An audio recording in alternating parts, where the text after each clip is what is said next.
তো কেমন আছেন আপনি? ভালো। দেখি চোখ মেলেন তো, চোখ মেলেন। কি নাম আপনার? আজকে কি বার আপনি বলতে পারবেন? আচ্ছা, এখন সকাল না বিকাল এটাও বলতে পারছেন না। তো এখন কেমন অনুভব করছেন? ভালো, আগের থেকে ভালো। কি অসুবিধা ছিল আপনার? ডায়রিয়া হয়েছিল। তো হ্যাঁ, এবার আপনি বলেন কি হয় আপনার? এটা আমার ছোট ভাবি লাগে। ছোট ভাবি।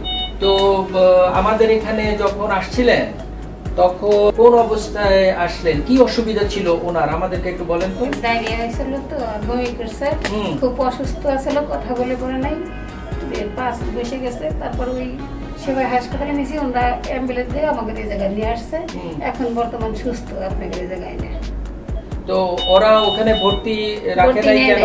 কেন আমরা পাঁচ বসে গেছে, আমরা পারতাম না, আপনারা নিয়ে যান অন্য হাসপাতালে। পরে বলে কি অ্যাম্বুলেন্সটা আমাকে আছে, আপনারা নিয়ে দিতেছি, আপনাদের সমস্যা নেই। তো আমাদের এখানে যখন আসলেন তখন কি ওনার সজ্ঞান ছিল, জ্ঞান ছিল, কথাবার্তা বলতে পারতো? একবারে পড়ে গেছিল, আমরা কোন রকম দুধ তুলে নিয়ে আসছি, কোনো জ্ঞান ছিল না। তো আমাদের এখানে আজকে কয়দিন হলো আপনারা আসছেন? আজকে 5 দিন আসছি। 5 দিন। তো আজকে কেমন দেখছেন? আজকে ভালো দেখছি। আপনাকে কথা বলেন তো, আপনাকে চিনতে পারে? সামনে আসেন। কি হয় আপনার? কি হয় উনি? ননদ। চিনতে পারছেন? ওকে, গুড।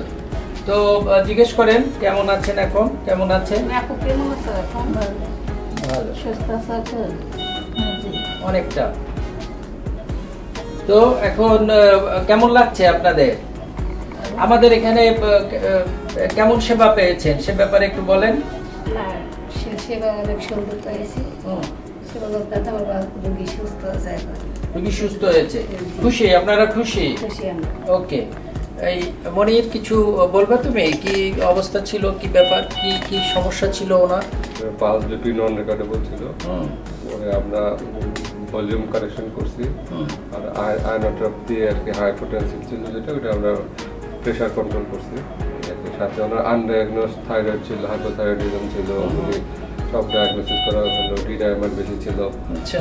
তারপরে ওনার হার্ট ফেলিওরের ছিল, ওগুলো আমরা সব পরীক্ষা নিরীক্ষার মাধ্যমে ডায়াগনোসিস করে আমরা সাপোর্টিভ ট্রিটমেন্ট দিচ্ছি, উনি সুস্থ হয়ে গেছে। আর ওনার সিভিয়ার অ্যাসিডোসিস হচ্ছিল, আমরা সাপোর্টিভ ট্রিটমেন্ট দিচ্ছি, উনি সুস্থ হয়ে গেছে। এখন কন্টিনিউয়াস আমাদের কনসালটেন্ট ছিলেন, আমরা মেডিকেল অফিসার ছিলাম, আমাদের এখানে আইসি কনসালটেন্ট ছিল, মেডিসিনের ডাক্তার, কার্ডিওলজিস্ট, সব কিছু মিলে একটা কমপ্লিট টিম ওয়ার্ক ছিল, যে কারণে উনি খুব দ্রুত সুস্থ হয়ে গেছে।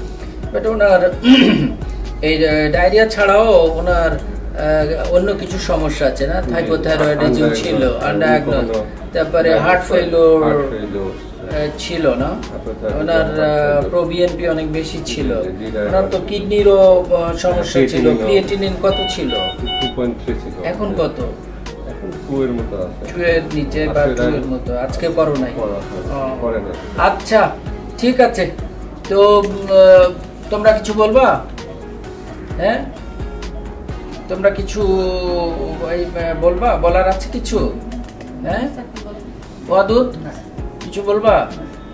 তো ঠিক আছে, আপনি এখন অনেকটা ভালো, অনেকটা সুস্থ। আশা করি যে আপনি কয়েকদিনের মধ্যেই বাসায় যেতে পারবেন। তবে কিছু ওষুধপত্র আমাদের ডাক্তাররা লিখে দিবে, ওইটা খেতে হবে নিয়মিত, কারণ ওনার থাইরয়েডে প্রবলেম ছিল, যেটা আপনারা জানতেন না, এবং এর জন্য ওনার বিপি স্টেবল ছিল না। আমরা বিপি কন্ট্রোল করতে পারছিলাম না, কমে যাচ্ছিল, বেড়ে যাচ্ছিল। তা আমরা পরে থাইরয়েডে ওইটা দেখি যে এটা একটা সমস্যা আছে। তারপরে ওনার হার্ট ফেলিওর আছে। হ্যাঁ, কোনো কারণে ওনার হার্ট খুব বেশি একটা ভালো কাজও করে না। ইজেকশন ফ্র্যাকশন কত আছে? ইকো করেনি। তো যাই হোক, ওইটাও আর একটা সমস্যা। ওনার কিডনিতেও একটু সমস্যা ছিল। প্রথমে তো আমাদের এখানে আসার পরে পেশাবই করে নাই, একদিন তো পেশাবই ছিল না। পরে আমরা কিডনির স্পেশালিস্ট দেখালাম, তো সেটাও এখন অনেকটা ভালো, আউটপুট তো অনেক ভালো দেখা যায়, অনেক ভালো, কালারও ভালো। ওনার ক্রিয়েটিনিনও অনেক কমেছে। তো আশা করি আর কয়েকদিন থাকলে সুস্থ হয়ে যাবে না? এখন কি আমরা ওয়ার্ডে দিয়ে দিব সেই চিন্তা করছি? আচ্ছা ঠিক আছে, থাকেন।